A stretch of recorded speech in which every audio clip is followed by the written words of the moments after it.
Hello നമസ്കാരം, welcome to Mollywood talks. നമ്മൾ ഇന്ന് വന്നിരിക്കുന്നത് തഗ് ലൈഫിനെ കുറിച്ച് സംസാരിക്കാൻ വേണ്ടിയിട്ടാണ്.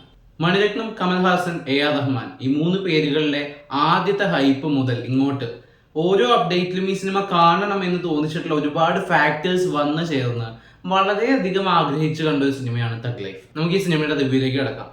അതിനു മുമ്പ് നിങ്ങൾ എൻ്റെ ചാനൽ സബ്സ്ക്രൈബ് ചെയ്യാത്ത ഒരാളാണെങ്കിൽ ഇപ്പൊ തന്നെ സബ്സ്ക്രൈബ് ചെയ്യുക. ബെല്ലൈക്കനും കൂടെ എനേബിൾ ചെയ്യുകയാണെങ്കിൽ എൻ്റെ ഏറ്റവും പുതിയ വീഡിയോസ് എത്രയും പെട്ടെന്ന് നിങ്ങൾക്ക് കാണാൻ സാധിക്കുന്നതായിരിക്കും.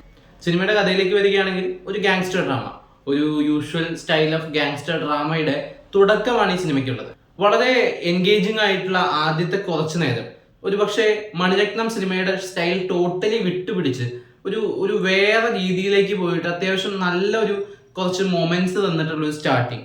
അവിടെ നിന്ന് കഥയിലേക്ക് കടക്കുന്നു. റൊട്ടീൻ ഗാങ്സ്റ്റർ സെറ്റപ്പ്, അതിലൊരു റൊട്ടീൻ റിവെഞ്ച് സ്റ്റോറി എന്നൊക്കെ പറഞ്ഞത് പോകുമ്പോഴും ആദ്യ പകുതി അവസാനിക്കുന്നത് വരെ ഒരു പ്രതീക്ഷയുണ്ട്.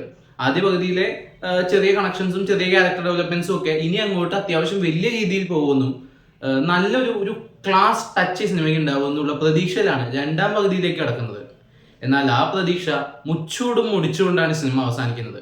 വളരെയധികം വിഷമം തോന്നി. മണിരത്നത്തിന്റെ ഒരു സിനിമയിലും ഒരിക്കലും പ്രതീക്ഷിക്കാത്ത അത്രയും വീക്കായിട്ടുള്ള ക്യാരക്ടറൈസേഷൻസ്, ഒട്ടും പ്രോപ്പർ അല്ലാത്ത ക്യാരക്ടർ ആർക്സ്, അത്രമേൽ വലിച്ചഴക്കുന്ന പോലെ ഫീൽ ചെയ്യുന്ന രീതിയിലുള്ള ഇമോഷണൽ അല്ലെങ്കിൽ അങ്ങനെയുള്ള കുറെ ഇപ്പൊ റൊമാൻസ് ആയാലും അങ്ങനെയുള്ള രംഗങ്ങളൊക്കെ ഈ സിനിമയിൽ ഭയങ്കര അധികം എലാസ്റ്റിക് പോലെ ഇങ്ങനെ നീളുന്നതായിട്ടാണ് ഫീൽ ചെയ്തത്. ഇതെന്താ കഴിയാത്തത് എന്ന് തോന്നുന്ന ഇത്തരത്തിലുള്ള രംഗങ്ങൾ ആദ്യമായിട്ടായിരിക്കും ഒരു മണിരത്നം സിനിമയിൽ വരുന്നത്. സിനിമയിൽ നല്ലതായി തോന്നിയിട്ടുള്ളത് കുറച്ച് കാര്യങ്ങൾ മാത്രമാണ്. ചിലയിടത്തെ AR റഹ്മാൻ മ്യൂസിക് നന്നായിട്ടുണ്ടായിരുന്നു, ചില പാട്ടുകൾ നന്നായിട്ടുണ്ടായിരുന്നു. എന്നാൽ മറ്റുള്ള സ്ഥലങ്ങളിലൊക്കെ ഭയങ്കര വീക്കായിട്ടും ചില സ്ഥലങ്ങളിൽ ഒട്ടും ആവശ്യമില്ലാത്ത രീതിയിലുള്ള കുറേ മ്യൂസിക് അവർ പ്ലേ ചെയ്തതും ഒരു എലിവേഷൻ കൊടുക്കാൻ സാധിക്കാതിരുന്നതും ഒക്കെ ഭയങ്കര നെഗറ്റീവായിട്ടും ഫീൽ ചെയ്തിട്ടുണ്ടായിരുന്നു. പിന്നെയുള്ളൊരു പോസിറ്റീവ് എന്ന് പറയുന്നത് STR ആണ്. ഫസ്റ്റ് ഹാഫിലെ പുള്ളിയുടെ ഇൻട്രൊഡക്ഷൻ ആണ് പടത്തിലെ ഏറ്റവും ഹൈ മൊമെന്റ് എന്ന് എനിക്ക് തോന്നുന്നു. അത് ഭയങ്കര കയ്യടിയും ബഹളവും ഒക്കെ ആയിട്ട് തിയേറ്റർ ഒരു മൂഡിലേക്ക് വന്ന ഒരു സീനായിരുന്നു അത്.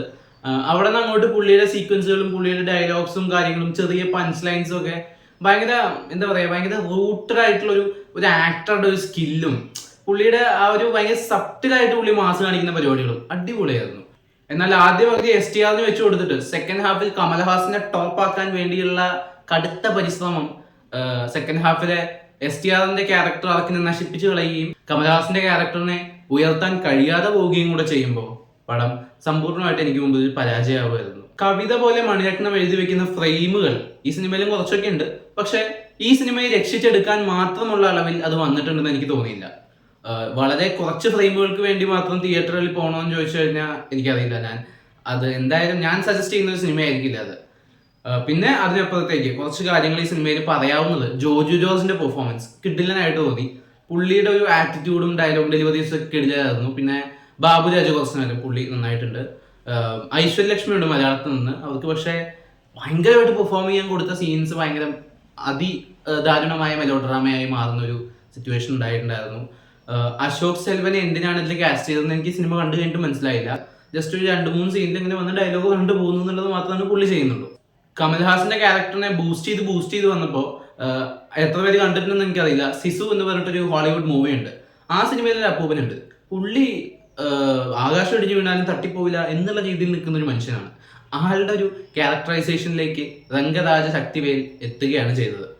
മാർഷൽ ആർട്സ് ഒക്കെ ആയിട്ട് സെക്കൻഡ് ഹാഫിൽ പുള്ളി ആക്ഷൻ സീക്വൻസുകളിൽ കുറച്ചധികം എഫേർട്ട് എടുത്തിട്ടുണ്ടെങ്കിലും അതൊന്നും ആ ക്യാരക്ടറിനെ ഏതെങ്കിലും ഇതിൽ എലവേറ്റ് ചെയ്യാനോ സിനിമയെ ഹോൾഡ് ചെയ്യാനോ സഹായിക്കാതിരുന്നത് വളരെ ദാരുണമായിട്ട് തോന്നി എനിക്ക്. അതുകൊണ്ട് തന്നെ ആക്ച്വലി വളരെയധികം വിഷമം തോന്നി എനിക്ക് പുള്ളിയുടെ കാര്യത്തിൽ. പുള്ളി ഭയങ്കര എഫേർട്ട് ഇടുന്നുണ്ടെങ്കിലും ആ ക്യാരക്ടർ ഭയങ്കര വീക്കാണ്. റൈറ്റിങ്ങിലും പ്രസന്റേഷനിലും വീക്കാണ്. മൊത്തത്തിൽ ഫസ്റ്റ് ഹാഫ് ഒരു കണ്ടിരിക്കാവുന്ന ലെവലിലും സെക്കൻഡ് ഹാഫ് കണ്ടിരിക്കാൻ ഭയങ്കര ബുദ്ധിമുട്ടുള്ള ലെവലിലുമാണ് അവർ ചെയ്തു വെച്ചിട്ടുള്ളത്. അതിനിടയിൽ എനിക്ക് പറയണം തോന്നിയിട്ടുള്ളൊരു കാര്യം, ഈ ഇമോഷണൽ സീനുകൾക്കിടയിലേക്ക് വരുമ്പോൾ ഇവരുടെ ചേട്ടൻ, അനിയൻ, അച്ഛൻ, അമ്മ, ഭർത്താവ്, ഭാര്യ എന്നിങ്ങനെ എല്ലാവരുടെയും സ്നേഹം പാസമായിട്ട് പടത്തിൽ മാറുന്നുണ്ടെങ്കിലും ഇതിന്റെ ഇടയിൽ തൃഷയുടെ ക്യാരക്ടറായിട്ട് വരുന്ന കുറച്ച് പാസമാണ് എനിക്ക് ഒട്ടും മനസ്സിലാവാതിരുന്നത്. ആ ക്യാരക്ടർ അങ്ങനെ ഒരു ക്യാരക്ടറിൽ വെക്കുകയാണെങ്കിൽ അത് എന്തെങ്കിലും രീതിയിൽ ഈ സിനിമയ്ക്ക് ഗുണം ചെയ്യണം. ഇതിപ്പോ ആ സിനിമയിൽ ആ ക്യാരക്ടർ വരുന്ന മുഴുവൻ സീൻസും കട്ട് ചെയ്ത് മാറ്റിയാൽ പോലും വലിയ ചേഞ്ച് ഒന്നും ഉണ്ടാവുന്നില്ല എന്നുള്ളതാണ് സത്യം. അപ്പൊ ആ ക്യാരക്ടർ അത് എന്തായിരുന്നു എനിക്ക് മനസ്സിലായില്ല. അത്തരത്തിലുള്ള ഒരുപാട് അനാവശ്യ കുത്തിക്കയറ്റലുകളുള്ള കുറെ മണിരത്നം സിനിമകളെ ഓർമ്മിപ്പിക്കുന്ന പുതിയതായി ഒന്നും ഓഫർ ചെയ്യാനില്ലാത്ത വളരെ കുറച്ച് നല്ല സീനുകൾക്ക് വേണ്ടി മാത്രം വേണമെങ്കിൽ കണ്ടു നോക്കാവുന്ന ഒരു ദൈർഘ്യമേറിയ സിനിമയാണ് തഗ് ലൈഫ്. അപ്പോൾ ഈ സിനിമ നിങ്ങൾ കണ്ടവരാണെങ്കിൽ സിനിമയെക്കുറിച്ചുള്ള അഭിപ്രായങ്ങൾ കമന്റ് ബോക്സിൽ രേഖപ്പെടുത്തുമെന്ന് വിശ്വസിക്കുന്നു. ഈ വീഡിയോ നിങ്ങൾക്ക് ഇഷ്ടപ്പെട്ടെങ്കിൽ ചാനൽ സബ്സ്ക്രൈബ് ചെയ്യുക, വീഡിയോ ലൈക്ക് ചെയ്യുക, സപ്പോർട്ട് ചെയ്യുക. എന്തെങ്കിലും പ്രശ്നം നിങ്ങൾ നോട്ടീസ് ചെയ്യുകയാണെങ്കിൽ കമന്റ് ബോക്സിലൂടെ അറിയിക്കാൻ ശ്രമിക്കുക. നമുക്കിനി മറ്റൊരു വീഡിയോയിൽ വീണ്ടും കാണാം. ബൈ.